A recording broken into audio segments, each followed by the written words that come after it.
Time in a long time, but it seems like just yesterday when we were side by side, beast mode, no one's blocking our way. These other guys tried it, but them man ain't got the skills of Braden and Davie, brazen and raging, bringing you the thrills and spills. Right here in full gear, about to blow up like TNT. Us man are too sweet, Brady DVP, the BDElite. Right here in full gear, about to blow up like TNT. Us man are too sweet, Brady DVP, the BDElite.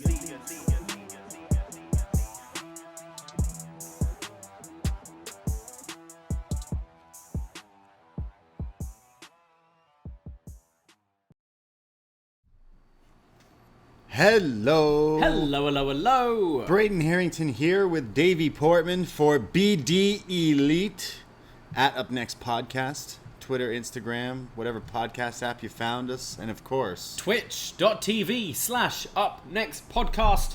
Hello, Twitch Room.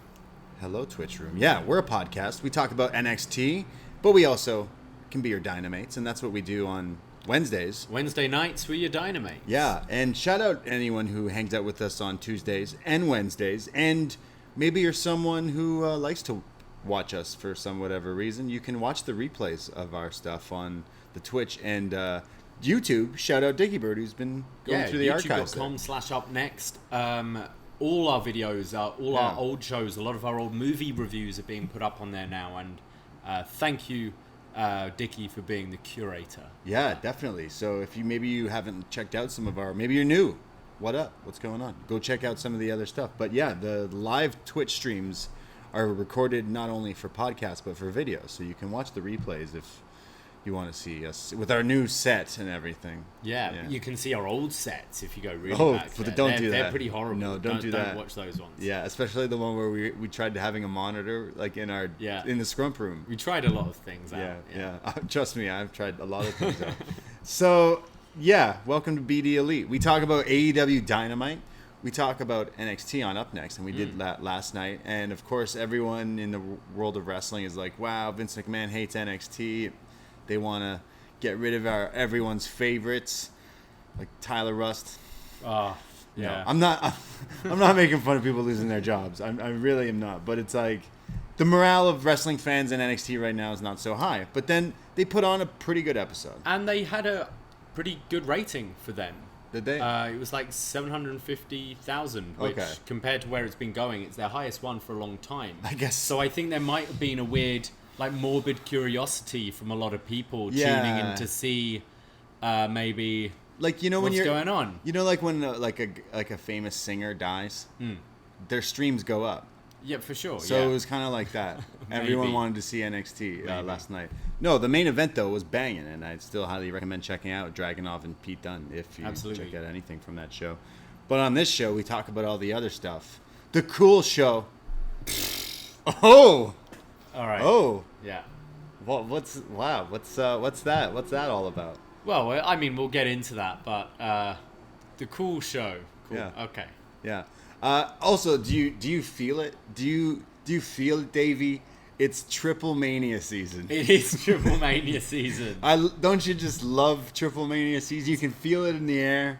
You can, like, everywhere. You're walking down the street and someone's like, "Hey, happy Triple Mania season." Yeah, it's you go, crazy. "Oh, thanks, mate." Yeah. What's your favorite Triple Mania? My favorite Triple Mania? Yeah. Well, it's actually interesting you asked me that because we just recorded a show today. Best match ever, Triple Mania. Yeah. For this weekend's show that you may or may not be able to watch with us. Listen live. to these two lucha experts dive deep into the history of Triple Mania. We talk about Eddie Guerrero, Liger, Dr. Wagner, La Parka, LA Park, yeah, Kenny Omega, WH Park. Not so much. There's also there's a hair versus hair women's match. There's mask versus mask matches. All sorts of lucha stuff. We kind of go through and cover some of these matches that we were not so familiar with. And if you're a part of the Patreon, we have a link of all these matches up there in the feedback thread. But we already recorded the show, and it's awesome. But I'll be putting that up this weekend. So even if you're not someone who's checked any of these out, maybe give it a shot. Off the bat, you got to watch La Parka versus LA Park. It's so good. It's a lot of fun. Rey Mysterio versus Sin Cara, that was one as well. We got some Judas Messias in there. It was a wild show. And one day we'll definitely get a lucha expert on to do maybe some sort of best match ever, I don't know, lucha or something different. We were thinking of a Rey Mysterio, Psychosis, Juventud, any combinations of those matches. Yeah, because they just matches. put on bangers. So we'll eventually do that. But I'm going to be trying to do this watch along, but we've mentioned there's weird things going on with the stream, maybe, possibly. So if that doesn't happen, maybe I'll watch Resurgence and do some sort of show and do a Triple Mania recap down the line this week or something. But I wanted to, that's a shame because I watched this show tonight, didn't even mention it. So well, yeah. But why would you? That's deliberate. Like, if Andrade is going to be taking that, right? Maybe they don't want to make mention of it. Yeah, I don't know. I'm still interested in the match. It's odd. Impact seems to be having their foot a bit more in the door with like Scott D'Amore on tonight and like the Impact titles being defended. Then this AAA one, it's barely mentioned. Yeah, and like Andrade versus Kenny is a dream match, and it should be like. I feel like there should be some hype around it, and I feel like there's zero hype about it. But also, people if don't it's even not know. being aired in North America, why should they waste a they? second of their show promoting something that isn't even going to be seen? That you cannot physically order. Yeah. Yeah, that is true. Fair. Because if you tell me, hey, check out this pay-per-view this weekend, how? Because I can't. So, not a bad idea to not promote it. I don't know. But could you see All Out, this Pac Andrade match, being for the Mega Championship? Interesting. Okay. Yeah, I mean, we'll get into some Andrade. I mean, he's got to talk on Dynamite because that's what he does on Dynamite. Yeah. Every week. It's the new Tony interviewing someone. I mean, that's still never going to go away. It's the new Sting just walking out. Yeah. Andrade talking a little bit, talking a little bit. Yeah. And getting new managers and lawyers and stuff. Yeah, so I mean, I'm interested in Triple Mania this weekend because I'm interested in that match, and there's like this crazy like 6-man tag match. There's some cool matches, so I do hope I can check it out. And Resurgence looks cool too. So. I'm sure at least the next day it'll be somewhere found. Somewhere. I definitely want to watch it, especially that main event. Yeah, because then Andrade Gargano, Almas and Gargano and Chill, we all know is one of the best. So. I still one day want Johnny versus Kenny, but the closest you can get to that maybe is playing it in a video game. For now. For now. Oh, yeah. All right, sure. So that's coming up this weekend, and Resurgence with some stuff. Tanahashi, which might make one believe Tanahashi's going to wrestle Moxley at All Out, which I think is the deal. Yeah, the buzz has kind of died down from that the last couple of weeks, but that was what was kind of hinted at. Yeah, I think they could still go that route. Or Ishii could wrestle at All Out as well. There's a few different things there. But we're also celebrating something else this Friday. Friday the 13th. Yes. Yeah, we've done a couple of these reviews now. We've done, Friday 13th. We've done Jason X. We've even done A Nightmare on Elm Street. Yeah. So this time we're meeting them together, and it's Freddy versus Jason. It's kind of like wrestling. It's a dream match of sorts in wrestling. It's like LA Park versus La Parka. Yeah. But no, they're different. They're different. If for you horror heads out there, we're celebrating Friday the 13th. We recorded this as well yesterday, releasing out sometime late Thursday in honor of Friday the 13th. And this is a fun one. It's Freddy versus Jason. It's so stupid. It's so bad, but it's two like horror icons fighting. What more literally could you ask? I really don't like. How about add Kelly Rowland? Kelly Rowland from Destiny's Child? Fuck it, why not? Add a Destiny's Child to the mix. And No, not Destiny's Child soundtrack, though. Leave that to the 2003, like, heavy Limp Bizkit ripoff. Better, even better. Yeah, that's the soundtrack to that. great one-liners that aren't dated at all. Oh, but yeah, there's some dated material there for sure. But Freddie and Jason, and then we set up some dream matches of the horror world as well with our verses and stuff. But that was a super fun show that's going to be coming out there on the Patreon. Yeah. You can be a patron. $5 a month. Go sign up for all these shows. Only $5 for any of the shows in the catalog. So many reviews and all that, and it's only $5. And you're invited to the tailgate. Yes. All of you. Yeah. All of you patrons. If you are a patron this month, you are invited to the tailgate before SummerSlam on the Saturday, then a watch-along post-show, and then we do it all again with Up Next Summer on the Sunday before TakeOver, which we'll do a watch-along and post-show for TakeOver 36, obviously. But Up Next Summer, I mean, we got to deliver again. We do, and the matches are starting to be announced. We've got 2 out of 3 falls. Braden versus Fire Frank. Who? Yeah, I know. And then, as confirmed on Shot in the Dark today, I will be facing John Cena in a rap battle to determine championship advantage in your match. Wait a second. We didn't agree on. We didn't. You challenged the guy who's like literally Wu-Tang affiliated. I want to humiliate him at his own game. Yeah, Are you sure? It's all very well me beating Cena in trivia or I don't know, sports or something. Okay. But when it comes to, I want to humiliate the guy. Right. I want to see what he thinks he's best at and beat him at it. Like, I'm not saying I don't have faith in you. I believe you, and I think you can do this if you set your mind to it. My theory is I've been writing all these games for all of us, and I never win them. Yeah. So maybe I need to step outside my box, playing someone else's game. So if you beat him, I get to choose the third fall. If it goes to that, we shouldn't even need a third fall, Braden. Yeah, I mean you're right. Yeah, you're probably right. You'll get to pick the third fall. Well, I can already tell you what my first fall choice is, and I've already said it, and it's one final beat, which means you'll be playing one beat, like half a second of a wrestling theme song, and me and my opponent, what was his name? Fire John, Marshall John. Hot Hank? Hot Ones? Hot Ones Hank? Yeah, I don't remember. Yeah, so we got to go up against each other, and Frank or whoever it is, he's got to go. That's my ballpark there. Yeah. I'm good at naming wrestling themes. It's a weird thing. I was never good at math and numbers, but for some reason I'm really good at wrestling and music. Do we know what Frank's picked yet? I don't know. I assume something with fire. Possibly Inferno match trivia. Oh, Inferno match would make sense. Yeah, but that's easy enough to study. There's only like 4 of them. Yeah, 4 or 5. So you got to check out these games if you have not. Go back in the archives because the games are all up there as well. Up Next Mania was crazy, and we got some things planned for Up Next Summer that might just blow your mind. Absolutely, they might.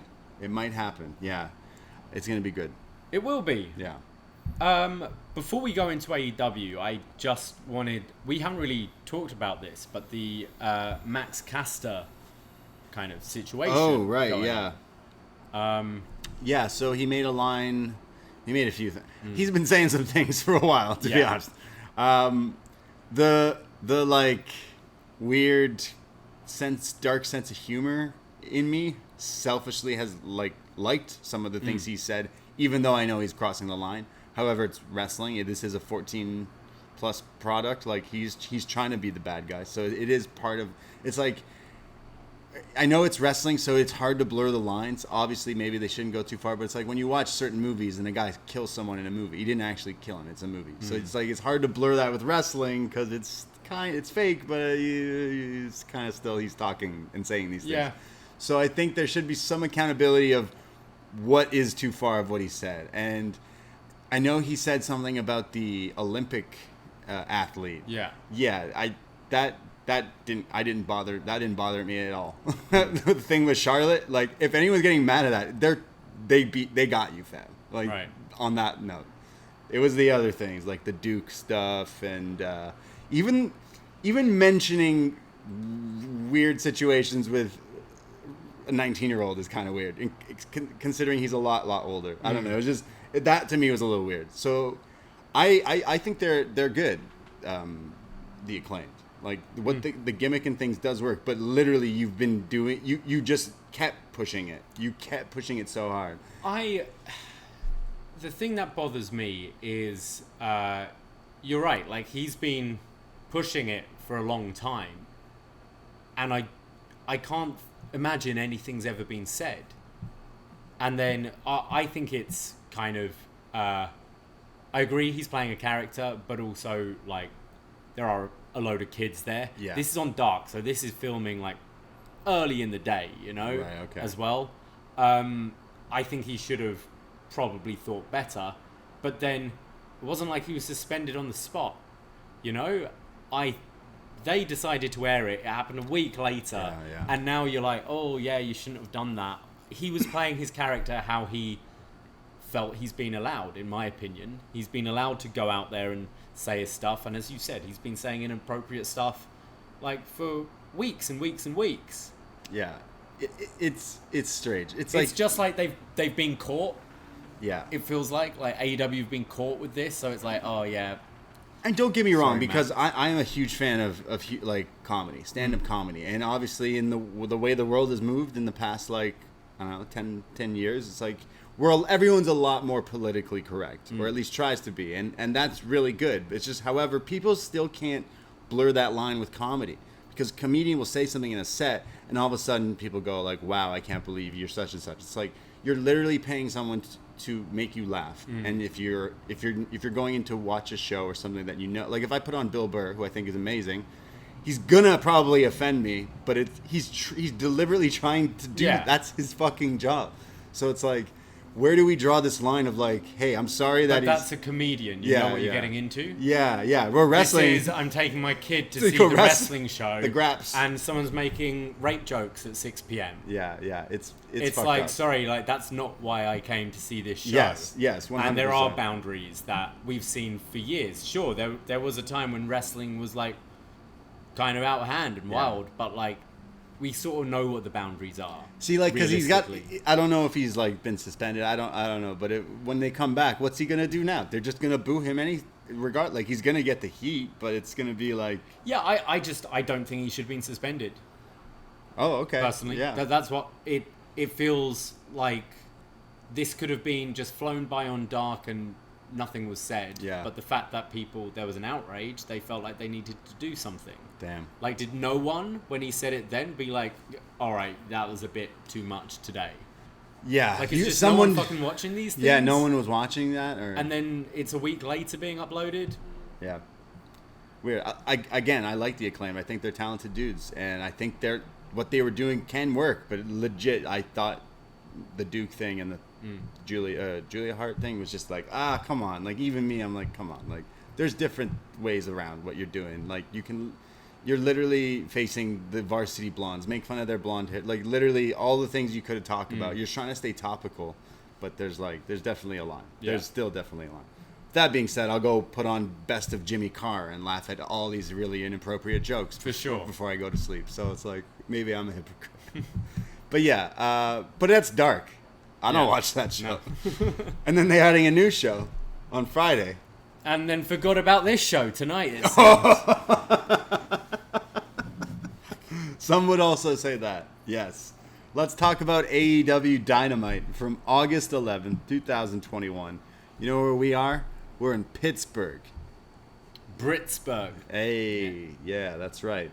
So, have you ever been to Pittsburgh, Pennsylvania? No, I've been to Philly. Okay, yeah. Is that that's in the same It's state? in Pennsylvania. Yeah. I've just driven through. I might have driven through. Yeah. Well, Kurt Angle was teasing some things on his Facebook today. I was like, he uses Facebook like more than any other social service, like He's social like my service. dad. Yeah. And he typed A ... E ... and then the next post right after was IOU and sometimes Y. Ha ha ha! Love you guys. The laughs are so good. You guys are great. It's like, dude, stop. He's out there, that Kurt Angle. Would have popped though if I saw him. So AEW starts off with a promo from... Well, actually, the first thing I hear on Dynamite, to be completely honest, was JR, who says, welcome to Dynamite Wednesday, you know what that means. We have a main event in the making tonight for so long. It's this built up, like he builds it up like the story of what's going on. And then I literally was like, dude, to you, what's the main event tonight? And then you didn't know the answer. And then JR had to tell me. And it was Wardlow, Chris Jericho. I was like, oh, I feel like I was expecting. I don't know. I feel like I was just really not. Well, they're going to promote their own stuff. Yeah, you can't blame them for hyping up their main event. But JR just made it seem like I was just like, what? Like, it's more I guess this MJF story's been going on so long, and this is the final step before you get there. And I'm still one of these JR defenders, but he really. I was like, wait, the way you made it sound, dude, was not the way it's been going down. Nitpicking, I swear. So MJF has a promo with Wardlow.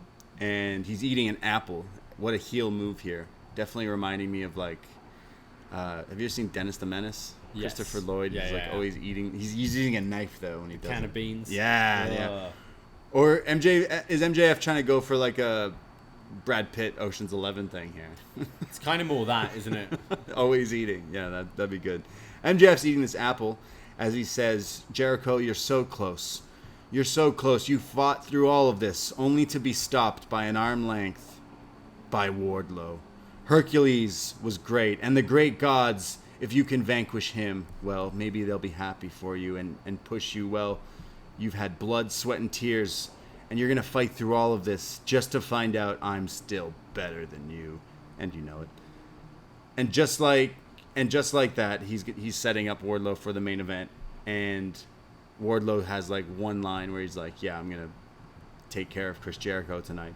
And then MJF says, yeah, like how you took care of Cody in the cage. So then you better get the job done. Uh-oh. He hands him the apple, and then Wardlow just crushes the rest of that apple up. I feel we haven't had much of the feud between MJF and Wardlow for a while. I say feud. I mean, there've been little seeds planted here and there where MJF's kind of berated him or Wardlow's looked kind of pissed. So it's interesting that they're returning to that with that little jab about the cage match against Cody. Yeah, it's good to keep that like brewing for a long run, obvious turn, I would say. But we go with our opening match of the evening: the Elite, the AEW Tag Champs, the Young Bucks, and the AEW World Champ, and all the other the belt collector, Kenny Omega, and they're going up against Dante Martin, one half of, was it Flight Club? No, Top Flight. Top Flight Club. That's a better name. That's like a shoe store, I think. Dante Martin, I think his brother is injured. Yes. So he's on his own here, but he's teaming with some brothers.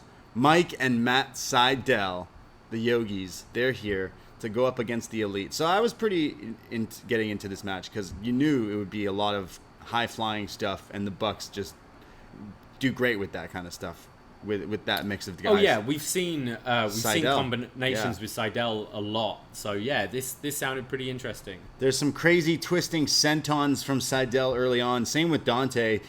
Kenny's in there though, kind of bullying him and just being a complete ass.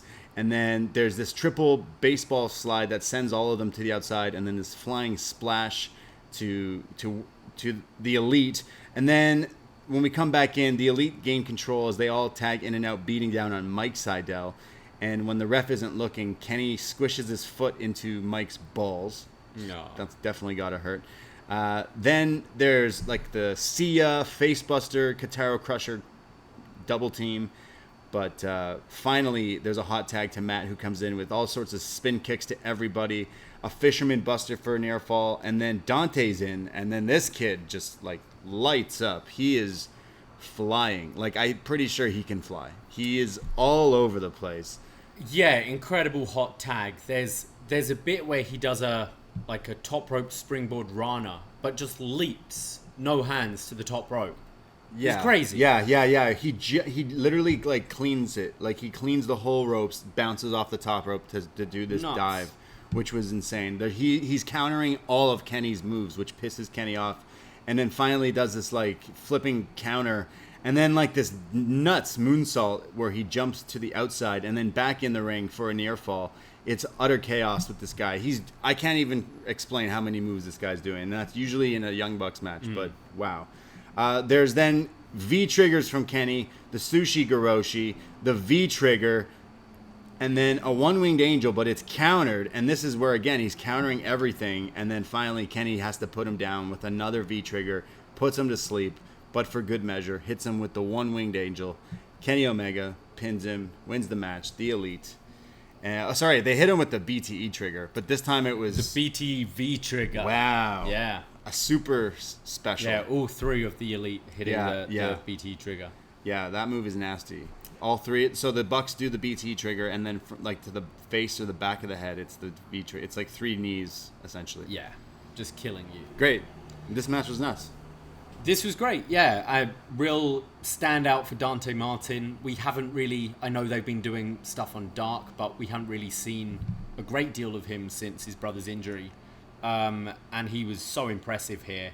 And it just put over the Elite as bigger bad guys, you know? Like, they didn't need to... Kenny probably didn't even need to do the one-winged angel, but he did it. Yeah. They certainly didn't need to do the BTE V-trigger thing, but they did it because they're dicks. Yeah. And it's really getting them over as just real meanies.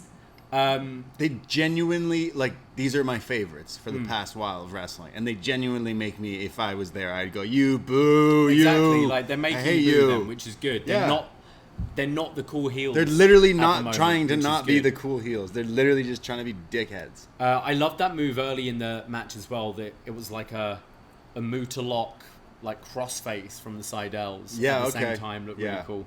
Yeah, strong opening match. Yeah, anytime these guys wrestle, it's like anytime I go to those Ring of Honor, like Border Wars or Global Wars crossover stuff, the Elite in any 6-man tag matches, like instantly you knew you were getting your ticket when you went to those matches. And they continue doing them here. Like, you could sell me, if this was the match, I'd be like, yeah, I want to go watch them do their thing. They're solid as a 3-piece unit here. I notice Kenny always does comedy when he's with the Bucks, though. Yeah. And I can see people always are like, but definitely works It works more now Yeah. because it's I'm not taking my opponent. I'm the best wrestler in the world, and I'm not taking my opponent seriously. And then you get these hope spots with this kid who's Yeah. like, what, 20, 22 or something? Yeah, like so doing young. all these crazy, wild, like flippy stuff with the hope spots. It was really good. I liked it. We go to Tony, who comes into the ring, Tony Schiavone. Yeah, sorry. During the entrances at the beginning of this show, they just go, Oh, yeah. So, Christian is #1 contender and will be facing Kenny Omega September 5th at All Out. Huh? What? So they just threw that casually. Yeah, blink and you miss it. Or blink with your ears, I guess. Yeah. Go. Yeah. What if you sneezed? You would have missed Sneeze, you'll miss it. it. Like, because usually you sneeze in 3, so if you sneeze 3 times, you probably would have missed that one sentence. So they remind us right away with Tony Schiavone coming into the ring, and he says, but he's cut off. He says nothing because he says Christian's, the #1 contender. Well, Don cuts him off and says you've never seen a bigger winning team. But they're interrupted by Christian Cage, who comes out. Don Callis calls him a Stanford stooge and then says, there's only one of you and like 10 of us, so what are you going to do? So out come Jungle Boy and Luchasaurus. Dinosaurus, yeah. And then commentary's like, hey, we got to go to break, but when we come back, they're going to meet in the ring. Something's going to happen. So we're like, all right. When we come back, Christian, Jungle Boy, and Luchasaurus. They're standing in the ring, and Don Callis says, Christian, I pretty much gave you your start in wrestling. I made you, which is definitely, I don't think, quite true. But great. He says, you also have a great finishing move that Kenny can't wait to kick out of. Another dig, because everyone always shits on that move.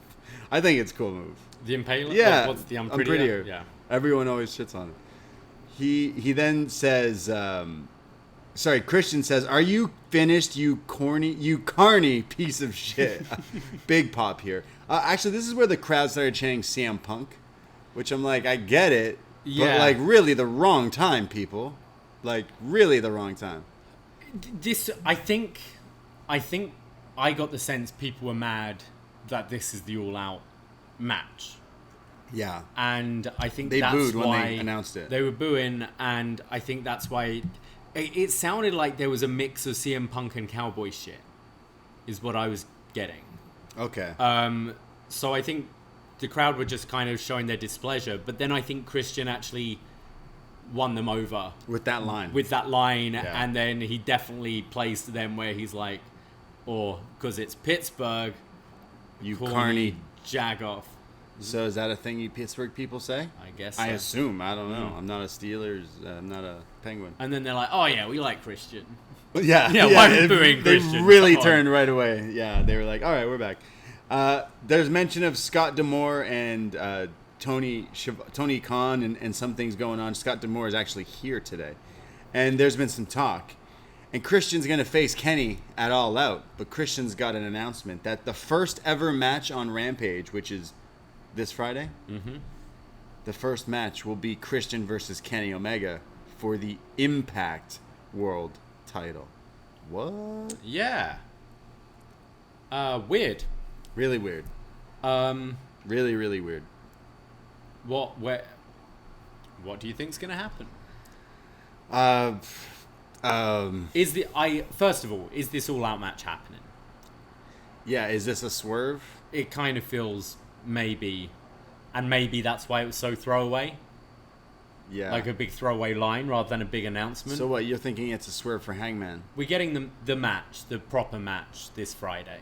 Yeah. And then whatever the outcome is of that is why we're not going to get the all-out match, which will probably lead us back to Hangman. So Christian should win the Impact World title on the first match on Rampage. And then he's just content with that title, so he doesn't need to face Kenny at all. Do an injury angle. With He wins the title and gets taken out by the Elite, and Yeah. therefore he can't actually compete at All Out. Okay. Yeah. So Hangman steps in Yeah, sure, all right. or something. Yeah, maybe. It seems odd. If you're gonna It's be weird. if you're gonna be doing this match at All Out, Christian and Kenny, I can't see you giving that away beforehand. Yeah, yeah. I mean, so we're getting the match this week, Yeah. so that's cool, but it's for the Impact World title. Yeah, I don't know where Impact are with their tapings, whether a title change would work here or not, but Yeah. do you see Christian winning? No, to be No? I don't know. It's just everything just doesn't. I don't know. Everything kind of feels like everything's anticlimactic going on. It's like, wait a second, weren't we doing this whole story? We're being a little distracted by Yeah, a lot of different yeah, things here, yeah. but maybe it's deliberate, and Like- we're just going with that. From the angle they did last week, the Hangman match is coming. We know we're getting that Hangman and Kenny at some point. They wouldn't have done that angle last week. Yeah. So they're holding that for a big event, I think. So I think Christian. I want to see Christian versus Kenny. Don't get me wrong. That's definitely a match that popped into all of our heads when Christian showed up here because it never happened. It would be good. So I'm super stoked to watch that match. It just kind of feels a little weird. I'm seeing Sino in the chats mentioning they made mention of the Scott D'Amore contract. He's saying that there could be some sort of thing that if he wins the Impact title, therefore you forfeit the other match You're or something right to like go something for it, like yeah. that or something cheeky. I don't know, but I see he could just be taken out and whatever. But that means he's the Impact champ or he's not. I don't know. well, and you can do something with it being on AEW. You could do Hangman costs Kenny the Impact title. So Yeah. that's how Christian wins that as well. If you don't want to beat Kenny like clean as a whistle, Right. which you're not going to do before. So what, you want Hangman to cost Kenny the title? Yeah, Okay. cost him the Impact title. Yeah, yeah. So he loses And to now Andrade. Kenny's pissed and being like, all right, He loses to Andrade first. He loses to Hangman Andrade. can show up there too, Yeah. That could riding in on his horse in Arena Mexico. be great. Yeah, yeah. I saw people on Twitter saying Hangman's like gonna be a dad. He already has kids, but Right. saying like he might be going away. I'm like, I don't like. It's wrestling. Bad timing, Hangman. Yeah, you you- can't go away now. You just got. Well, Your that's kids what can wait. He got beat up. I don't know. Yeah. His kids are the Dark Order. Just got to be going back to them. Overall, like, I think everyone involved was good at performing. It's a little. Maybe out I'm of just the- impatient. I just want some clarity. Do you know? Honestly, just what a matches little bit. are we getting, guys? Yeah, just a little bit. I've booked flights for Chicago, New York. Yeah. Well, when is Hangman Kenny happening? Yeah. When is Christian Kenny actually happening? Just I want to know now. Like not comparing this, but WWE was like, hey, what if we said Cena's fighting Rock and we just tell you it's happening in a year so people know, like they can, if they want to go, they can go. Not a bad idea. Tell me. Kind of the only time they promoted. Tell me things in in advance, and like people will go to these things. It becomes such a big thing if you can do big matches like that, obviously. But I will say I'm still interested in these stories. I am curious. Where is it's this not all bad. going? Yeah, it's going in a way I wasn't expecting. Even Christian, like calling him a carny piece of shit, got everyone like laughing and in it. So like, and he's always been a good talker. Yeah. So like, good stuff. But I was a little confused. But it's okay. It's okay. It also then ended with Jungle Boy, who comes in and says, "Oh, by the way, we also talked to Tony, and next week on Dynamite, Jungle Boy and Luchasaurus have a tag team title match against the Young Bucks." That should be good. Yeah, that should be banging. I feel we've seen that match a few times, but I think both teams seem a bigger deal now. Yeah. I mean, Bucks are always a big deal, but they're killing it in this role right now. Yeah, I don't see them winning. Jungle Boy is definitely a bigger deal than he was when they last fought. For sure, yeah. Obviously, I don't think they're going to win, but I'm really looking forward to this match. Yeah. Whatever happened to us talking about Christian turning heel on Jungle Boy? Oh, it's coming. It could can be still for the happen. Impact title. Impact champion Yeah. Jungle Boy. Wow. That sounds great. Then he could go fight Jay White Yeah. and Chris Bay. Chris Bay. Yeah. The Beyblade. And Larry D. That's what they're calling themselves. Please tell me that's what they call themselves. Beyblade? Is that what they call themselves? Should be. Switchblade and yeah, that'd be great.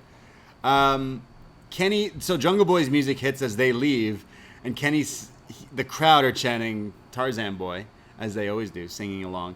Kenny tells them to stop the music and does his best Boo Earns and goes, hey, hold on. Are you guys saying oh, or no, and then they chant no, like oh, Yeah. and then he's like, get that camera out of my face. And then the music hits again.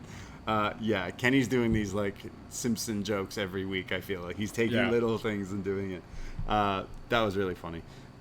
Well, yeah. Yeah. No, I think Kenny's really excelling in this heel role recently. This is probably my favorite part of the whole show. He's pretty good, yeah. This it's one hit line miss from him. with me. Like tonight was on the right. I guess side. like take chances, but like always, We go to Malachi Black.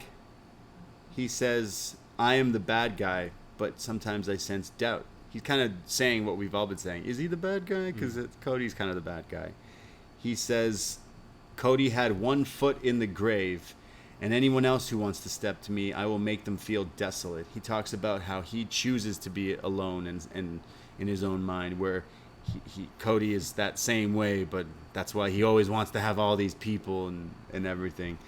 And he's going to make people feel desolate, and you'll start to talk to shadows, and then you'll understand the volume of your voice is low, and you've been arguing with God. So, he's a real scary guy, this Malachi Black. Kind of kept the door open for a Cody match again down the line when Cody comes back. But basically calling out sort of who's next. And what do you see for Black? For Black, does he have a match at All Out? I don't know. Maybe it's too stacked already, but he could be doing like the Queen's one for sure. Honestly, put a bigger name against him pretty quick. Yeah. You would assume. Like, he chose to take out Cody because he's like, it's a smart idea. So he should just do that now to someone else. Miro, take the title off Miro. Maybe just wait a bit. I don't know. I don't know what to do with him. Yeah, I think literally all these matches sound good. I need to see him fight Pac again on this side of territory. I feel he needs to have a bit of a kind of Goldberg run. You know? Sure. Not as long as that, but I think very short matches, go through some big guys, like big names. Right. And go undefeated like Goldberg. So you're saying how we always used to compare him to like Goldberg when he used to kick down those doors in NXT. Yeah, I can see them doing that. Yeah. I think they've definitely left the door open for the Cody rematch. And he because the one he's boot. saying like the one boot and well, I'll finish the job and put the other in it and that kind of thing. Yeah. So he did say anyone else like want to fight me. So someone could just literally call him out. That would be all right. But Tyler Rust. Buddy Murphy. Hey, is the House of Black gonna show up here? House of Black. Isn't that his stable? Oh. Buddy Murphy, right? Is that he's in his stable? I don't know, because we got Brody King Right. is like showed up at PWG with Alistair Black, with yeah. Malachi Black. So and then you got that Buddy Murphy escaping prison thing that's kind of overplayed, but he's free man, and they were kind of together. I'd like to see more of Buddy Murphy for sure. Yeah, he's kind of. I don't know if good. he's got. The Australian Kenny Omega. Well, it's you get a visa because of WWE, you know. Yeah. So I don't know what the deal is there, but No, I'd like to see more Buddy Murphy. I would love to see Brody King come in here to AEW and team with Black and make this whole like ministry. Hasn't he signed though for a bit with ROH? Is he? Okay. I think so. Yeah, damn. Because like imagine that as like a whole like because Malachi Black, when I first saw Tommy End in NXT, like when he became Aleister Black and started working, like, doing this gimmick in NXT a little bit, I was like, dude, if they do this properly, Vince McMahon could have like a new Undertaker, Goth Bay, and they totally like didn't really do a good job with that. And just with mere weeks of seeing him here, I'm like, yo, they've already monopolized this merch and all sorts of this spooky. I don't it's think works I for want him. to see him in a stable though. Not I now. think he But works as a single down guy the for line, sure. definitely bring in his boys and His ministry. yeah, that would be that would be pretty sweet. So JR is like, damn, that mean Aleister Black. He's a very special talent, he said. He's a very special talent. And JR says, I don't know when we'll see. He thought he was watching the Camille promo again. Oh, cowboy hat emoji. Yeah. They play off like Cody's just retired and got kicked away, sent to the grave. And then they go, here's this promo for Roads to the Top. Yeah. So, oh, right, yeah. We didn't get that, did we? It's on their Twitter, and it looks great. Can't wait to watch it. Awesome. I hope they have him getting the neck tattoo in an episode. Oh. Like, I hope they filmed. Have they been filming that long? Probably not, but I hope. Yeah. Him coming home with it, and Brandy seeing Yeah, it that's for the what I first mean. time. I want Yeah, to. would be good. I want to see her reaction to this.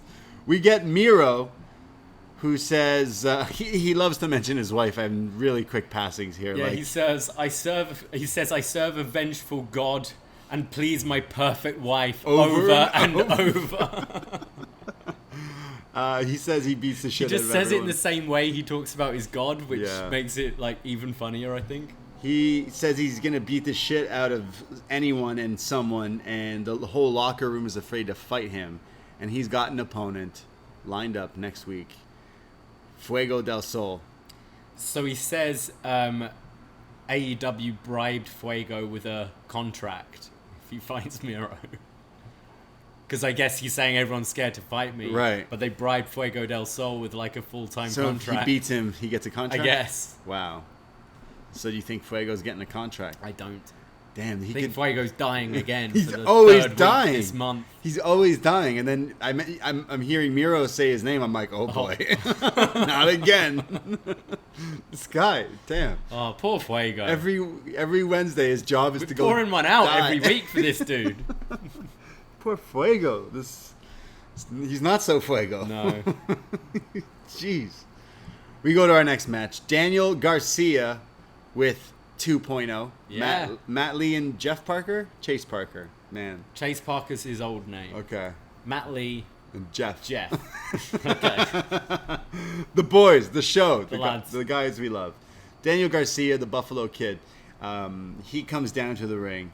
But while they have a little insert promo with Red Death, Daniel Garcia, and 2.0, and they had a little interaction with Sting last week where they were Sting-struck by seeing him. And now they say, hey, Stinger, you better watch your ass tonight. So they're causing some tension with Sting. They're threatening him. Well, Daniel's going one-on-one with Darby Allin, who comes out here with Sting. Don't you think he looks a bit like Gigi Dolan? No, but they did used to date, right?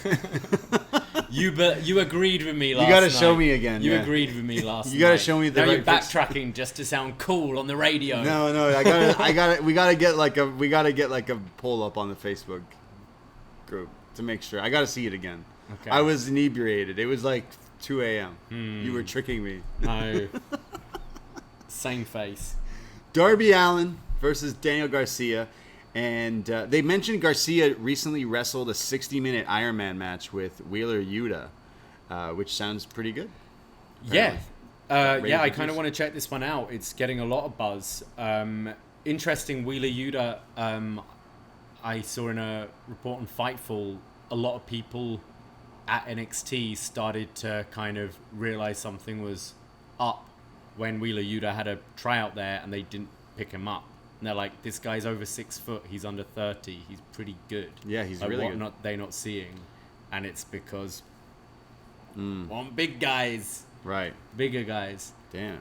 But yeah, putting over Daniel Garcia, how he's working this independent schedule, has worked 6 times This week. including an hour-long match. Wow. So, yeah, Iron Man here. Yeah. Daniel Garcia is pretty impressive. Tony Schiavone also mentions that he was part of that accident in Buffalo, where a bunch of the Buffalo wrestlers got... He had his leg broken, which is crazy. He's still come back and he's still wrestling. So it's amazing to see him finally here on a platform. Big fan. And he is mat wrestling Darby Allin here. He's like literally, it's like Olympic wrestling for a little bit, like mat wrestling to him. He's grounding and pounding on Darby, who's getting him through the whole commercial break here, as 2.0 and Sting have their altercation, and they're like, "Yo, like, you want to take a swing at me?" They're like trying to threaten Sting even more. We come back. Garcia has a surfboard, and he's just pulling Darby's face backwards. Darby fires back with this slap exchange to the face. Garcia levels him with an uppercut. Darby goes for the coffin drop, but it's countered into a sleeper. It's like springboard coffin drop. Yeah, it looks sweet. It's countered into a back choke, but then that's ruled out. Darby drops him with the stunner and goes up top. Coffin drop off the top, and Darby pins him. With more performances like that, Darby will be able to call himself the best in the world, says Tony Schiavone. But he's promoting heels that day, apparently, so no CM Punk in AEW. Yeah. Good match. This Daniel Garcia guy is really impressing me, and I think Darby was actually a great person to go against, because they're similar size. Darby a little smaller, but similar size, and Darby, for all the crazy stuff he does, knows how to wrestle, and when he wants to have an actual wrestling match, he's very good at that too. I thoroughly enjoyed this one. Yeah, it showcased Garcia with his actual mat ability here, which is pretty good, and I want to see more of him. I hope he's someone they pick up here. Just been a fan and watching him, and yeah, it was good. And it just gets Darby over as the star. He's become this, For sure, yeah. this homegrown talent here. It's been great. After the match, though, 2.0 attack Darby, which then leads to Sting attacking them. Even Sting doing a bump, taking a suplex. He suplexes on ramps and everything. Yeah, he suplexes these guys on the ramp here and defends Darby. And I mean, I can say it right now. I said out loud, does this mean 2.0 went from like losing on NXT to, I don't know, the PC, to now losing on TNT to Sting? These guys have lucked out here. Oh, this is awesome. Yeah, next week it's 2.0 versus Darby and Sting. These guys just got released a month ago. Fuck yeah. And they it's not like they even signed with AEW. They're just showing up to have a rare Sting match. Like what? Crazy. They gotta be over the moon with this. Oh, absolutely. Yeah. I love these guys. I think they're awesome, and I'm looking forward to see Sting again, because I think Sting's been looking good so far. If they're smart, they better... I know Daniel Garcia, I'm sure, will be hanging around ringside. If they're smart, they need some backup. They need some backup to fight Sting. Oh, Sting and Darby need backup. No, I think 2.0, if they want to really get the edge on Sting.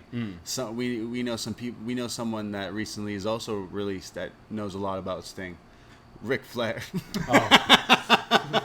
Who says he will never retire. Are we getting Sting Rick one more time? His guns look pretty good. Rick's guns? Yeah. God damn, Rick. Bless him. Yeah. We got to get Ric Flair in AEW.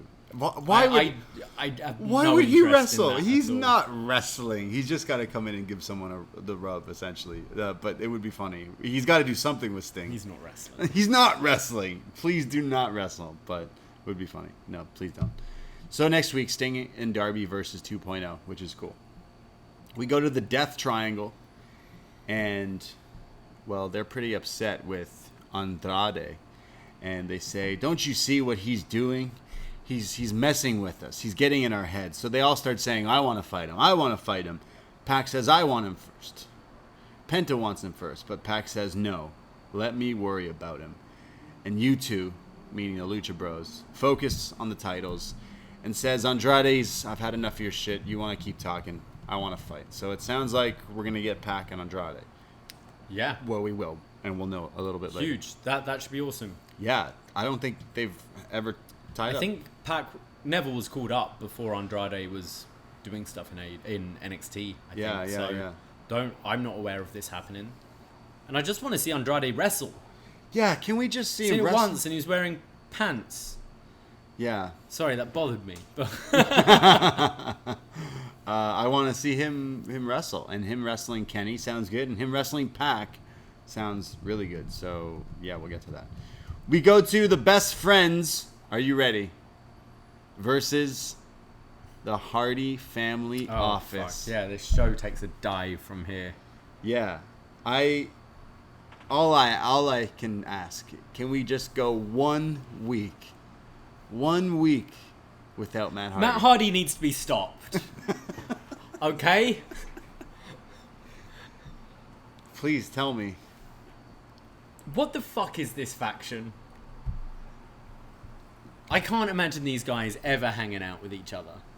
It's such a weird group. Oh, I thought you were talking about Matt Hardy being stopped because I think his wife just announced they're having a 5th kid.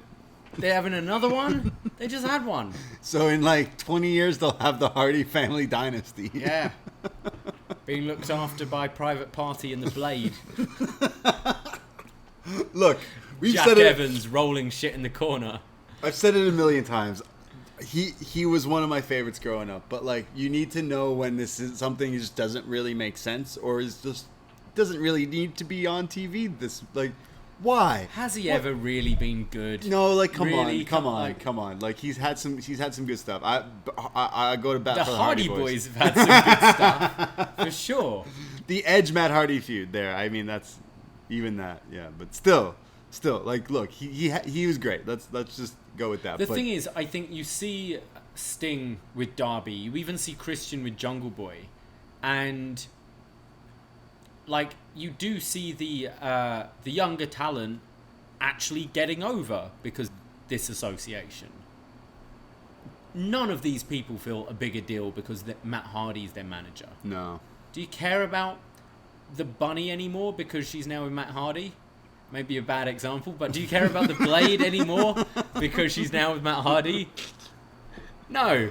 Do you care about Jack Evans and Helico?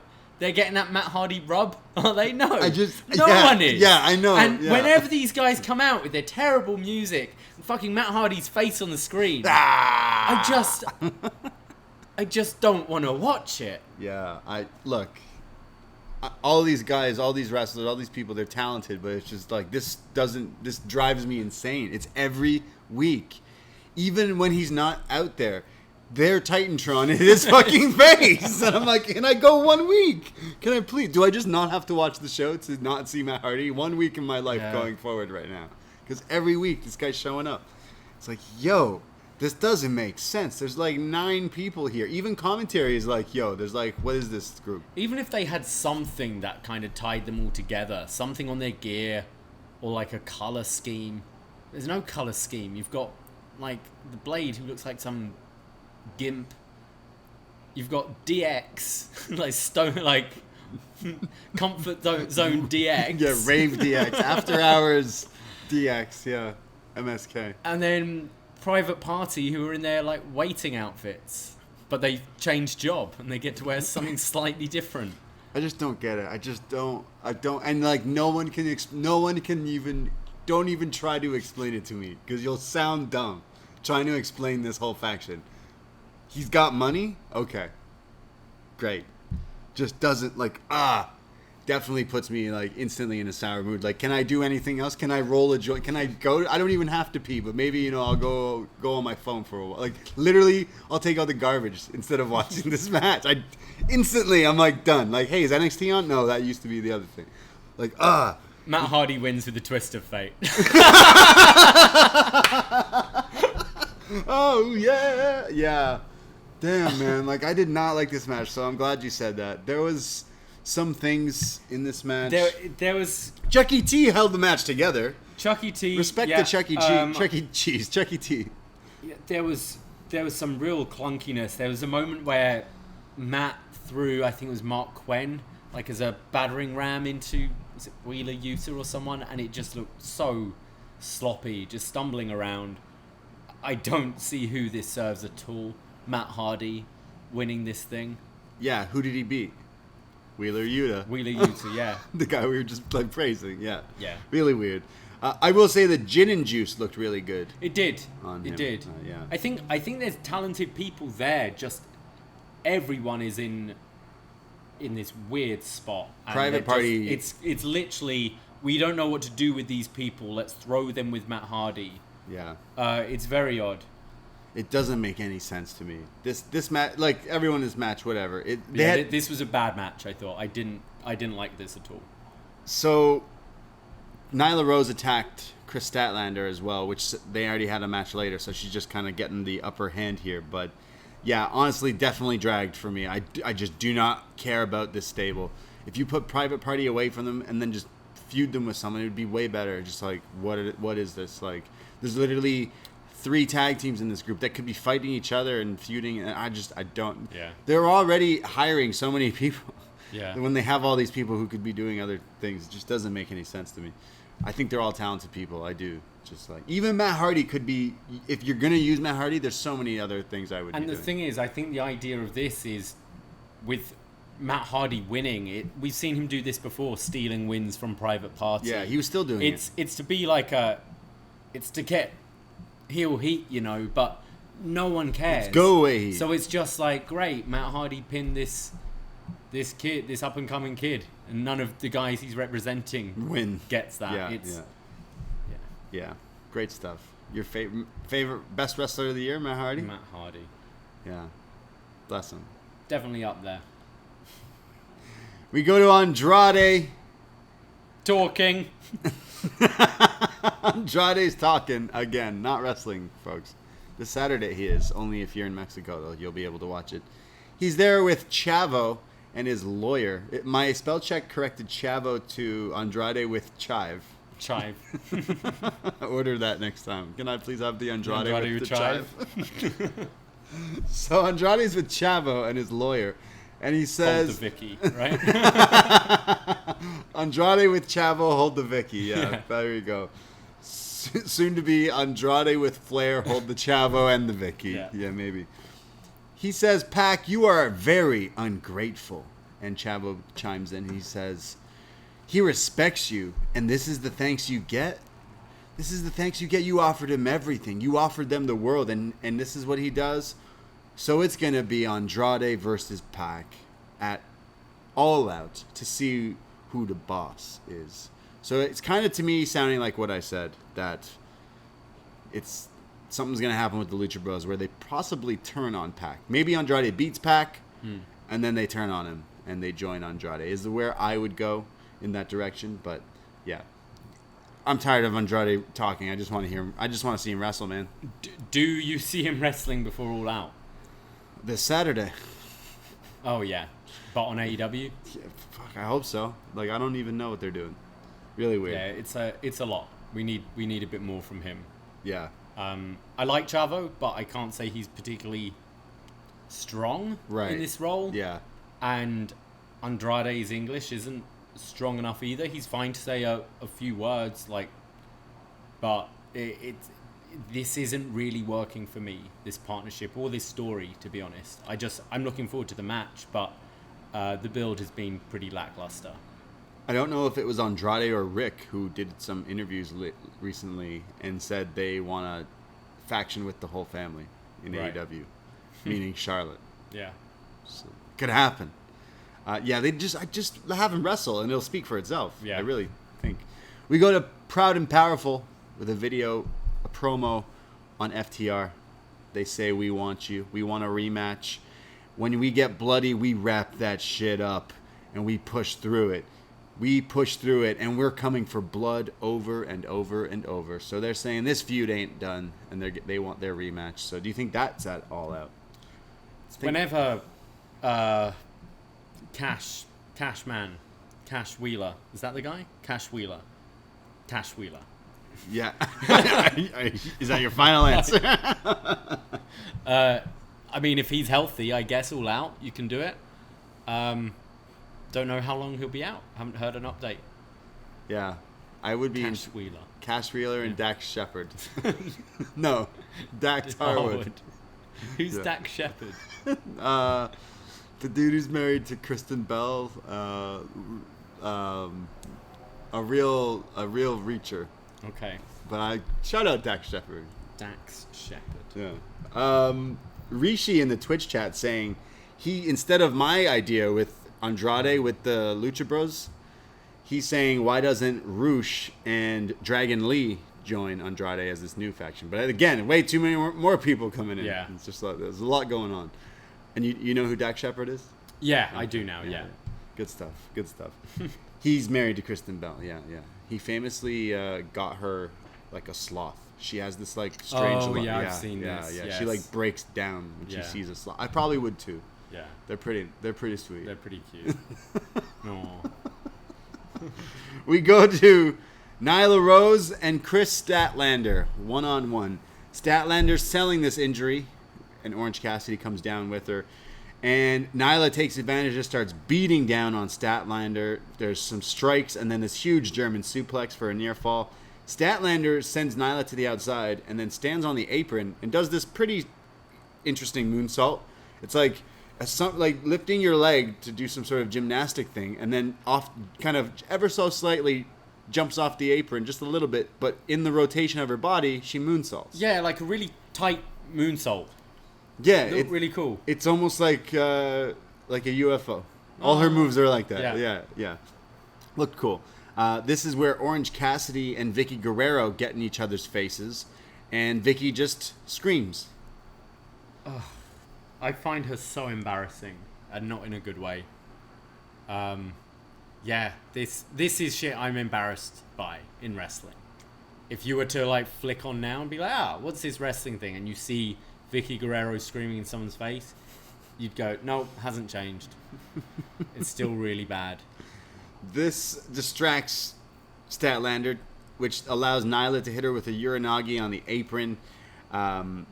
It's only a near fall back in the ring. Statlander gets back in the ring by doing this handstand, but upside down she gets speared from kind of showing off, as commentary says. But it's only a near fall. There's then Nyla who's going up top, but gets powerbombed off the top there from Statlander, who goes up and hits the Area 451 and pins Nyla Rose. This had some cool stuff in it, to be fair. Yeah, I think the last match really put me in a bad mood. And then I saw Nyla Rose and Kris Statlander come out, and I can't say I'm particularly high up on either. Both have impressed me at times, and both have been like, ugh, at times. So I was just in a bit of a ugh. And then Vicky Guerrero screaming. And then they actually kind of got my attention, and I thought this was a pretty good match with some pretty cool stuff. Statlander showing off some real strength, like with the powerbomb to Nyla. Yeah. And yeah, clean win as well. You got to think this is Britt's next challenger, right? Down the line, yeah, Statlander. Yeah, you got to build up Statlander for sure. I'm a big fan. Yeah, she keeps getting better, and I could see her potentially being a big, like, another one of these homegrown talents that they definitely, like, work on it. And she came back from this injury, and she's looking really good. Yeah. This was good. I big like fan. This. I also selfishly just like anything with aliens. So it's like no one's ever really mixed that together. And as long as you don't do it too much, like, she kind of did. She's not doing the boinky things anymore. Sure, she's got a little bit of face paint, but, like, that looks cool. So, yeah, I think they could go far with her. We go to the Young Bucks playing some basketball still. They say last week the EVP's extremely violent people struck again. Bye-bye, Hangman. And we are truly elite. And next week will be just as easy as a layup. As they go, Nick goes to hit a layup, but he's blocked by Shakasaurus, Luchasaurus, who stuffs him. The ball goes to Jungle Boy, who comes out of nowhere, who lays the layup of his own. It's a dunk. He dunked it. Yeah. Yeah, sorry. He jumped up there. It was like almost like an alley-oop. So Jungle Boy and Luchasaurus getting the Bucks so fired up by stealing their ball, the Rock. Yeah, and I think it was Nick is yelling. It was foul, and Brandon Cutler's like, no, I saw it. He got the ball. He got the ball clean. And they're like, shut up, Brandon. Damn, that dragon, It's a foul. that dinosaur's got hops, bro. Damn. We should sign him. We lost Lowry here at the Raps, bro. We're fucked. Yeah, we need a dinosaur. Luchasaurus. Wouldn't he be You would a be good able to fit? do Wednesday games, though. Wouldn't it or be- Fridays now. It would fit though. The Raps, the Raptors, yeah. and the Luchasaurus. Absolutely. It'd be great. It'd be fine. Yeah. This was weird, but I'll let it slide. It's I love it. I love weird shit, but every time it's like now it's in Teen Wolf territory, because not only is it wrestling with dinosaurs, now it's wrestling with dinosaurs playing basketball. Yeah. I I love how this basketball hoop is just traveling with them as well. Yeah. I'm not a huge basketball guy, but I would imagine that they could play it out comparing themselves to like the LeBrons and like just like being the GOATs or whatever. It's cool.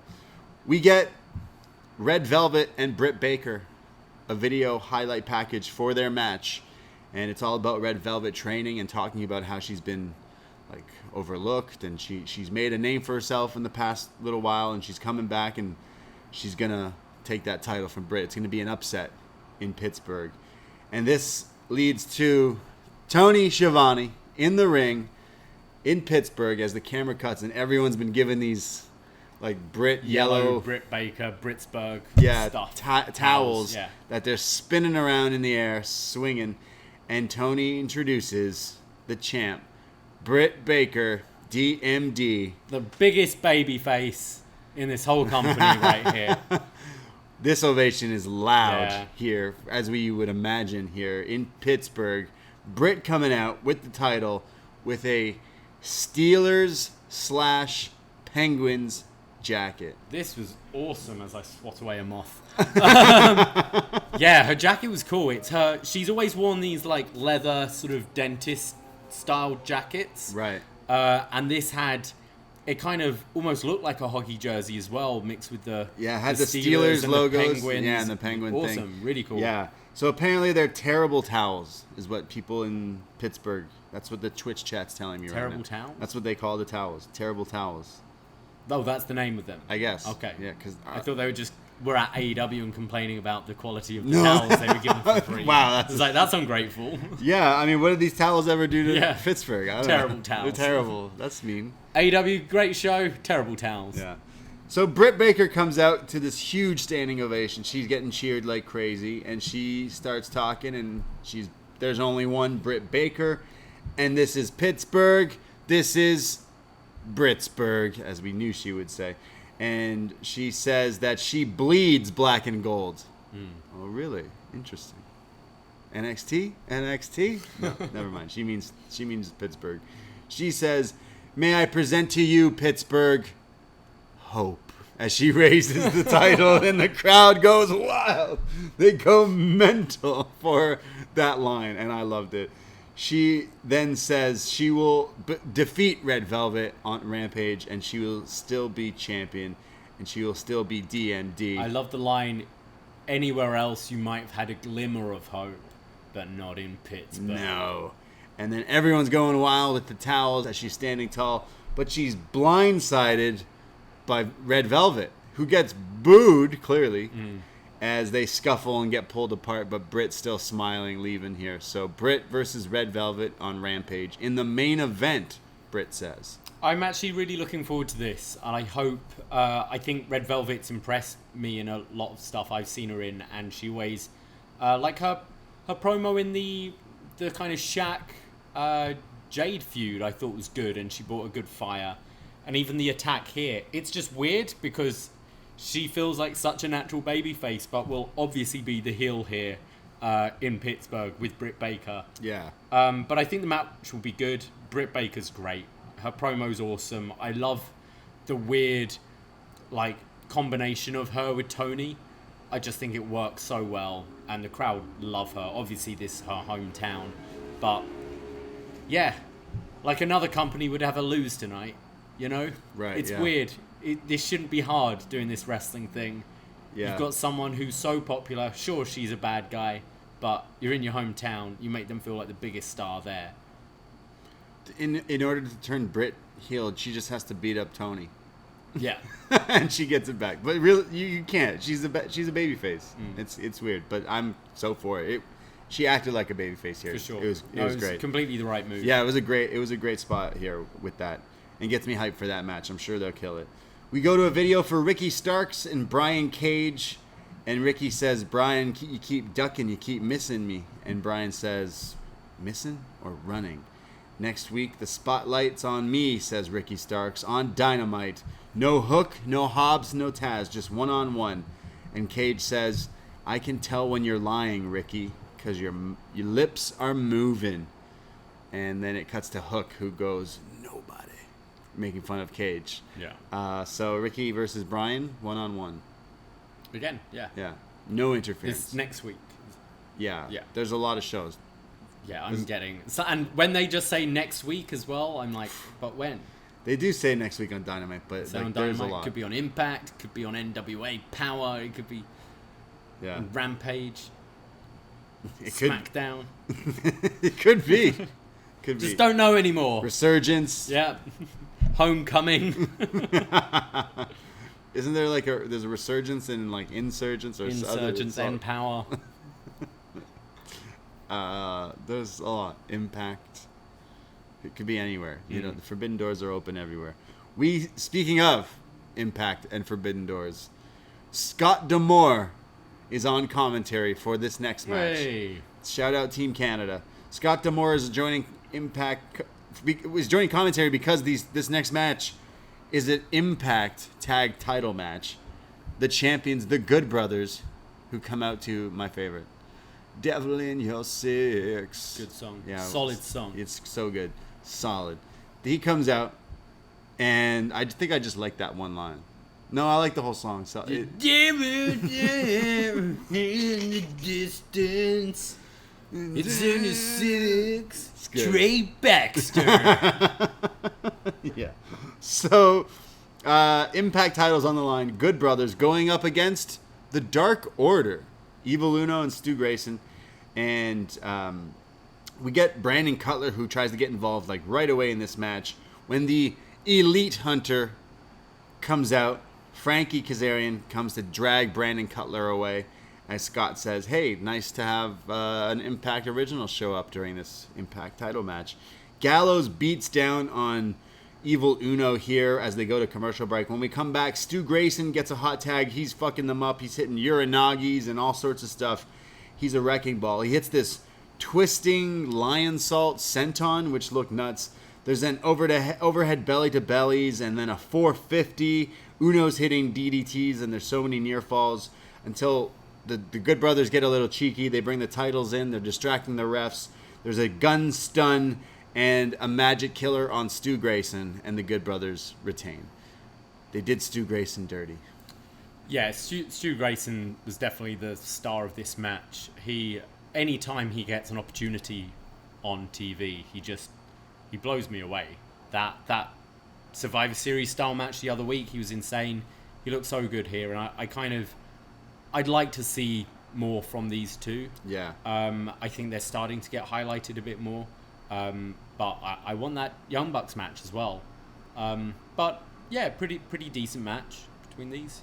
Yeah, it was like quick. It was kind of I kind of wanted to see some more, but Yeah, I thought we'd get a bit more than what we did. yeah, I was expecting I was expecting this to be pushed as maybe a main event and give it like some steam, but it was all right. I do love Super Smash Brothers. They definitely are. Keep getting better and better and better, and one day they should get that title run. Yeah. For sure. And Carl Anderson can put it on when he wants, for Yep. sure. And Luke Gallows knows how to fall out of Fall out the ring. the ring. Every match. It's that run towards the camera To get and the then going clothesline? over the top rope. He goes, he tries to clothesline someone and they duck. Yeah. And then he's like, I'm going out of the ring. Love it. Yeah. We go to Big Luke Gallows fan. You're a big LG? Yeah. The big Got a LG? soft spot for the big LG. Yeah. Yeah, we all do, I think, deep down. The devil in your six. Absolutely. We go to Camille Brickhouse. She's a brick. We're singing a lot today. Waking up. What? I'm waking up. You're We're waking up, just singing away? Yeah. Camille, House. the NWA Women's Champ. She sounds real serious. She's big. She's bad. She's scary. She's a brick house. She says she's hard hitting, and she says, "I don't give a fuck." Pretty much. She was scary. This Yeah. woman. Lots of mean talking. She says Layla is a good shoot wrestler and is skilled, but she will not get me off my feet. And Camila says the forbidden door. Well, I'm gonna smash it open. Yeah, and then we got the full commercial for Empower Yeah. for NWA where this match is happening. It's just strange, all these different promotions, what they kind of choose to promote and not to promote. There's not really ever been anything for the New Japan Strong, like when that Kenta match was happening. They didn't really put up a match graphic for that. Impact, they've never really put up a match graphic for, but seems to be behind this match, the NWA Power match. They just love Billy Corgan. I guess so. Tony's a big Smashing Pumpkins Maybe fan. we will start having a load of Smashing Pumpkins entrance Should. music. Yeah. When TNA started doing it, it got a little over. Yeah. It was like every fucking... and then he'd start asking his friends, hey, can I use these songs? I mean, why not? Yeah, so Camille versus legit Layla Hirsch, soon times, on NWA. QT Marshall Here we go. and The Factory are in the ring with... Who are they in the ring with? I forgot. Tony Schiavone. Oh, right, of course, yeah.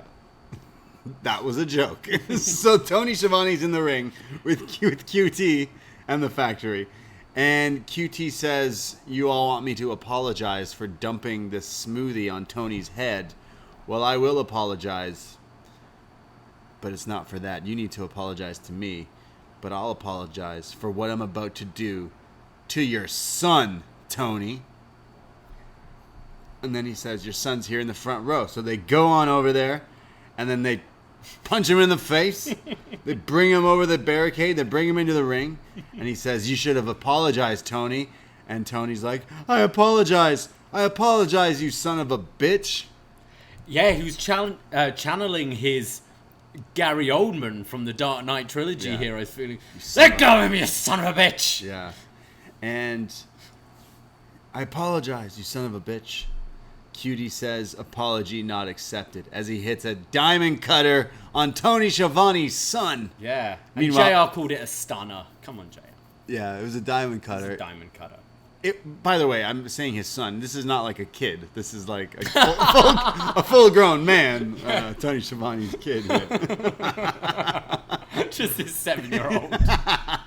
If that was a thing, best angle ever. But no, it was a bearded guy, so he definitely like at least 20-something.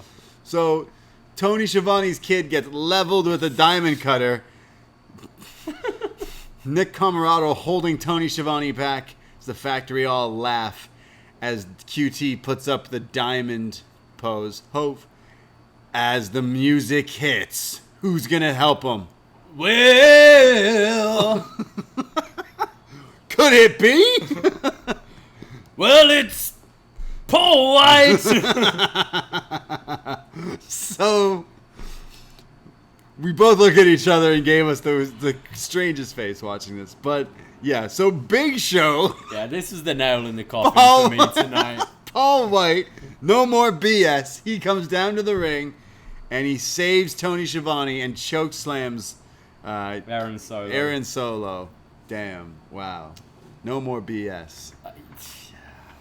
Like, Well, I understand why Big Show came for the save, and I'm not calling him Paul White. I refuse. I understand why Big Show came for the save. Like he's Tony's commentary partner on Elevation or whatever it is.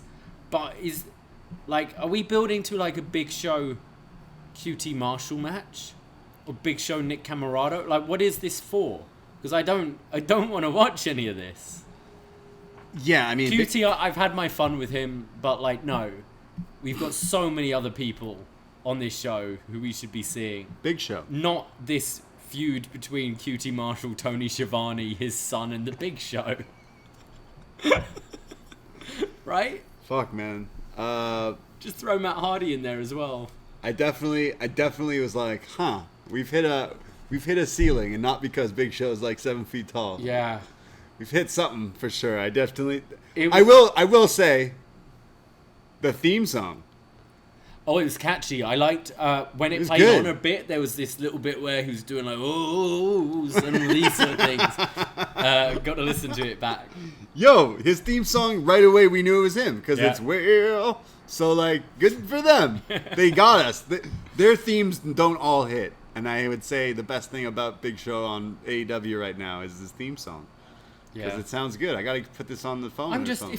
if you're gonna do a match with Big Show, why are we doing this? Yeah, dude, I don't know. Will. Or was this just to wrap up this QT Marshall Tony Schiavone story that I forget about every week? Big Show versus QT at All Out. Yeah. That's what I want to see. We get some match updates for Rampage this week. Christian versus Kenny. And also Britt Baker versus Red Velvet. Was there another match? Yeah, there was three. Oh, Miro versus Right. who's he against? Fuego? Fuego del Sol. There we go. That's on Rampage? Yes. Interesting. Well, Dynamite next week. Sean Spears versus Sammy Guevara. And Sammy Guevara has a, quote, big announcement. Oh. Darby and Sting versus 2.0 Can't wait. Everrise. That's the main event. in a Texas Tornado match. Yeah. This will be really fun.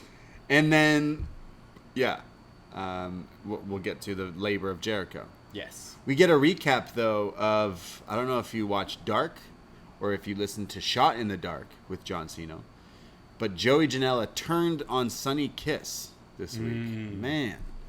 My favorite tag team, no more. Yeah. True Romance? Yeah. Damn. So Joey Janela turned heel. Pile driver. I was surprised we didn't get more of these two on Yeah. Dynamite, to be honest. I thought they were quite an entertaining tag team. And, you know, I'd kind of take watching some fun stuff with them rather than the QT Marshall stuff, to be honest. But yeah, they're no more. Joey Janela going to turn heel. Maybe that means he'll show up more. I doubt it. He's busy with GCW and stuff. I don't know. I don't know what he's doing. Yeah, he I- does Dark every week. I like him, but yeah, I don't know what. I think for the most part, the company, like, outgrew him. You know? guess. Like, I think they're bigger than Joey Janela now. Yeah. We mentioned him in our wedding speech. We did, yeah. At the wedding last weekend. Yes. He We got talked his. about Janela Moxley. Was that the match we? Yeah. Wow. Good stuff. That's so Joey Janela live You gotta do forever. every wedding speech now, you got to try and You slip gotta him. bring up Joey Joey Janela. This isn't just for you, Braden. This is all of you listening right now. If you have a wedding speech, any kind of speech, let's be honest here, I mean, just try to fit wrestling in it, regardless. Joey Janela gets you extra points. Yeah. Just steal my line. Pro wrestling's fake, but the love between you two is real. Yeah. And you'll instant pop. I guarantee you. You're like, sorry, sir, this is an interview. Sorry, sir. This is a Wendy's. Sir. All right. Main event time. The labor of Jericho. The fourth labor. Jericho versus Wardlow. Woman.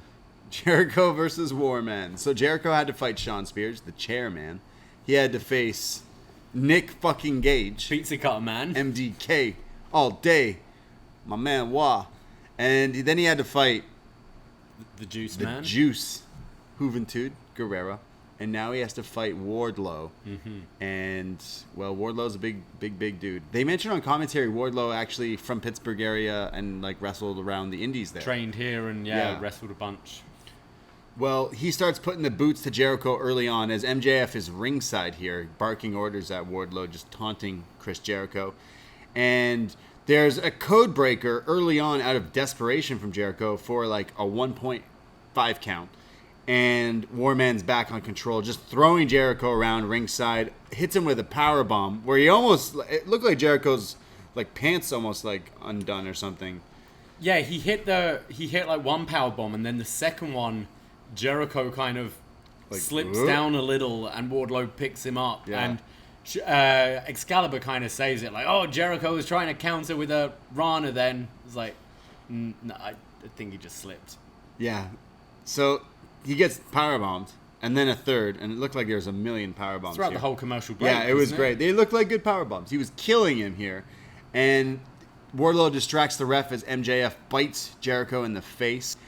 Jericho counters Wardlow's wrath of, what is it, the knee strike thing? He counters that in the corner, drops him into the walls of Jericho. Looks great, but the ref is asking Wardlow if he wants to tap, not seeing MJF rake the eyes of Jericho, which allows Wardlow to gain control.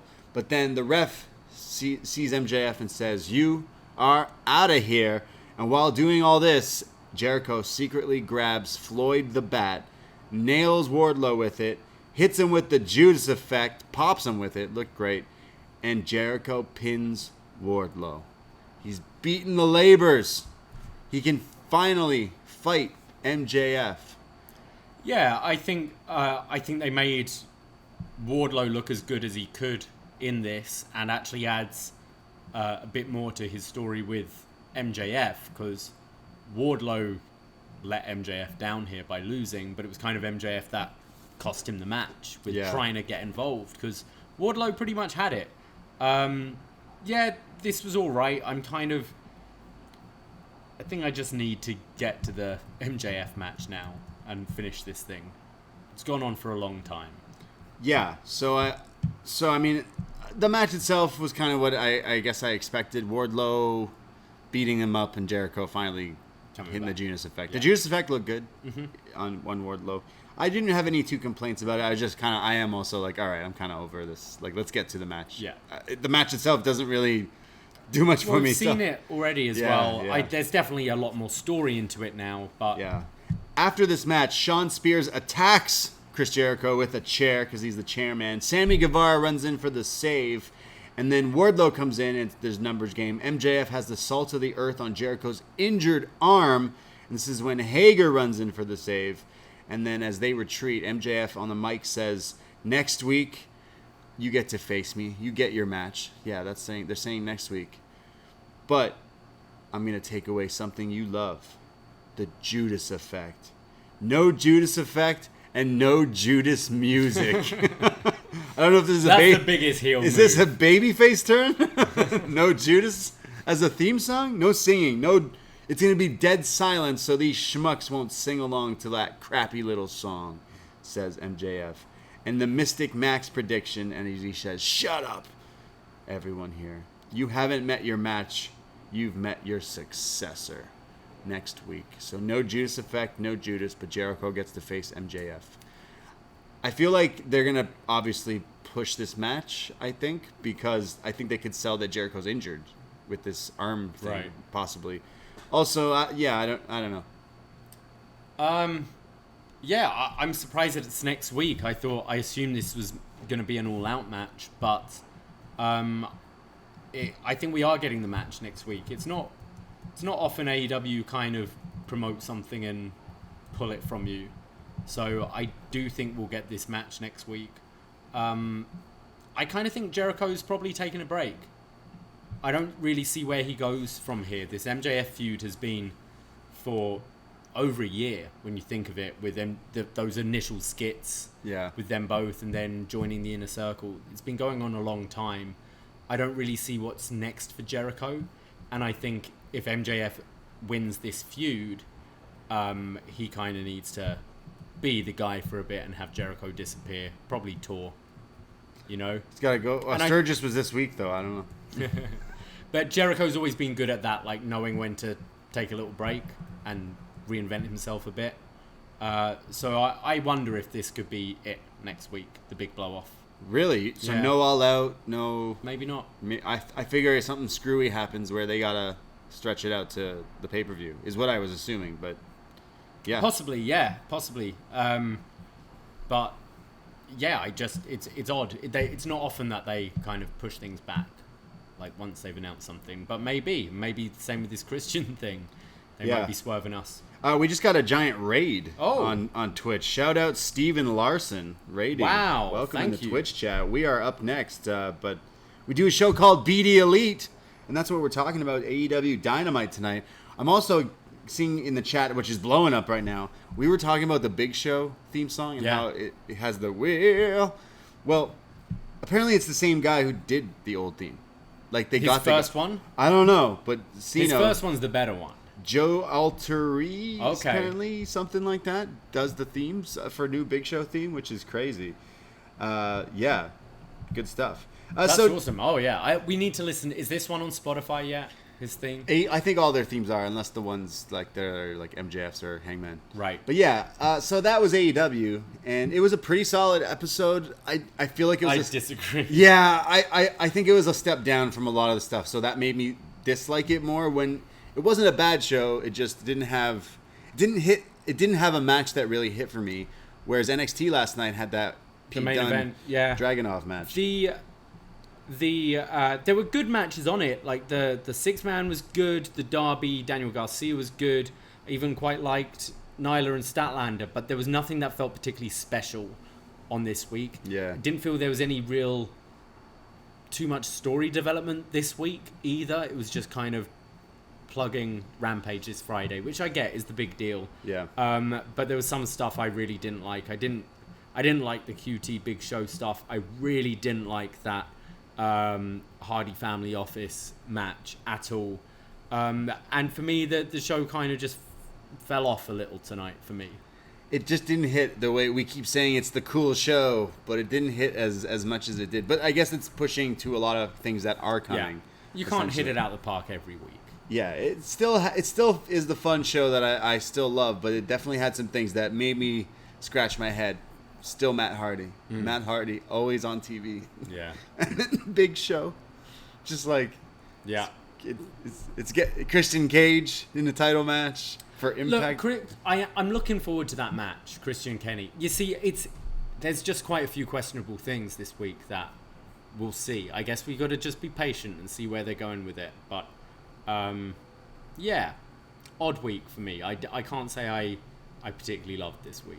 Yeah, I think you're right. Like everything's pointing in their good directions, but this week is like, I say, like I already said, the match last night on NXT was good, and I know we don't want to compare the show, and we don't need to, but I think I may even liked NXT a bit more than this show. I did this week. I mean, you had Kenny Omega with the joke thing about the or no. That was really good, but it wasn't as good as Pete Dunne versus Dragunov. No. So Johnny Gargano as a Italian or French waiter. Oh, see, this is what do? Tony Schiavone's son getting stunnered? Yeah. Or the way in the restaurant. Yeah. Yeah. You can't win them all. You can't. No. That's right. Well, that was AEW Dynamite. They're going to be... we won't be doing a show for Rampage, but we'll definitely be talking about Rampage. Yeah, we'll be talking about it probably on... You could save it for this show, yeah. Either BDElite or AEW or whatever, but I'll be watching it for sure. Yeah. I work Friday night, so unfortunately won't be watching live, but... Yeah. We'll check that out. Absolutely. And we'll be talking about that on another one of these BDElites. Mm-hmm. Mind you, we record Up Next, where we talk about NXT every Tuesday night, 10:15 Eastern Time. After NXT airs, we record our podcast on Twitch, like we're on Twitch right now, with AEW reviews, BDElite. We talk all about this, and then we keep up the replays on the Twitch there as well. But of course, the podcast, whatever podcast app you use, you found us. And thanks for listening. Yeah. Again, once more, so many more shows coming out. Triple Mania, hopefully, this Saturday. Yeah, if I can... subject to change. They say you can't find a stream for Triple Mania if you don't live in Mexico. So challenge accepted. Yeah. And the watch along is pending. Post show is pending. But Resurgence is on You'll too. be on Twitch either way, essentially. Yeah. Somehow, some way. Something will be happening. Yeah. And then... Friday 13th coming out. Yeah. On Friday the 13th. On the Patreon, we got a Friday the 13th review. Freddy versus Jason. We also have a Best Match Ever, Triple Mania, covering years of Lucha Triple Mania matches. We just did a Best Match Ever, Daniel Bryan. some movie reviews as well. Point Break was out there. What did we do? All our Batman reviews. All the are Batman up there. reviews are on the free feed there. The Dark Knight Rises. Dark Knight Rises was the last one. We'll be coming back with Batman v Superman probably sometime September or whatever. But go check out all those things. And Patreon is patreon.com/upnext. It's only $5 for North American tier. Yeah. Hundreds of podcasts. Hundreds and hundreds. That's how we make our living. We review old NXT on What's Next. We do random movie reviews. We do Up Yours with World Champ patrons who pick stuff for us. It's all over the place. And remember to check out all our old stuff as well on youtube.com/upnext, where you can find all our video replays of our Twitch streams and all our old movie and NXT reviews. Yeah. Thank you for listening. And at Up Next Podcast, Twitter, Instagram is where you can follow us because we just got 1,000 followers. Finally. We did it. We made it. Which means by the time you're listening to this, like 8 people unfollowed us. So therefore, we're probably at like 900 and something again. Probably. So at Up Next Podcast, tell your mom, go follow us on the Twitter. We want to make sure we're above that 1,000 line. Always. We're never dipping below it. Ever. We really appreciate it. You need to get that blue tick one day. Yeah. So we'll be chatting. I myself, Braden Herrington. You can find me Twitter, Instagram. I'm at @TheBradeD. And I'm at Davie Portman. Take care. Goodbye. Be safe. We'll see you at Rampage. And for one last time, we'll... Ahoy! Baby, baby,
Wow, holy shit, are you sick of that song yet? No! Let's hear it once more! No! baby,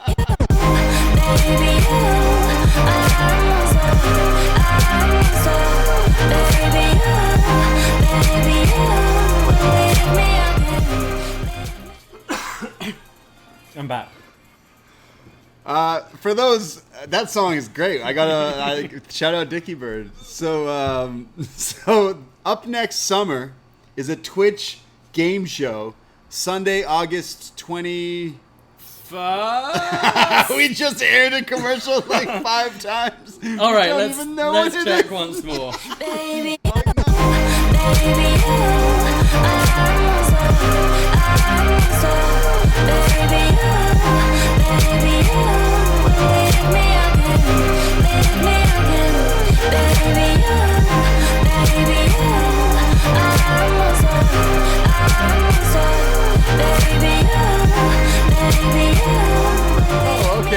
Okay. Okay, so it's the 22nd of August. We just went back to have a little look. What time? No, I'm just...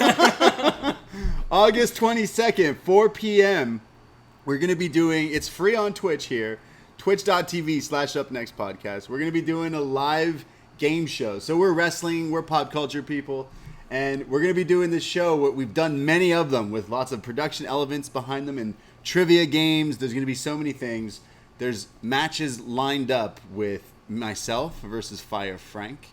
You're going to have a rap battle against Frank's partner. And the winner gets the deciding fall in our 2 out of 3 falls match. Yeah. We're going to do one final beat, which is like the guest wrestling trivia theme songs and stuff. And I believe Dickie Bird, who makes all our videos and graphics and stuff, is facing Chris Leone in something, I've been told. yeah, And we might have some guests as well. So we'll be the perfect lead-in to take over the end.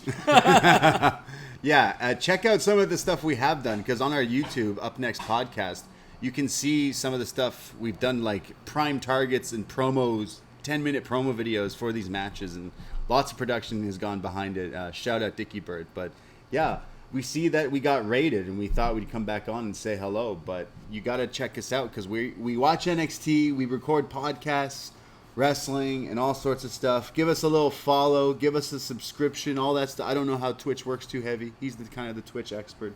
But yeah, that's it. That's it. Well, thank you. Yeah, give us a follow. All our info's right there below. Click that follow button. We'd love to see you in our Twitch room again for all our reviews and watch-alongs and stuff. We're on here quite a lot. Yeah. So take care, bye, guys. Bye. Shout out. You. Baby.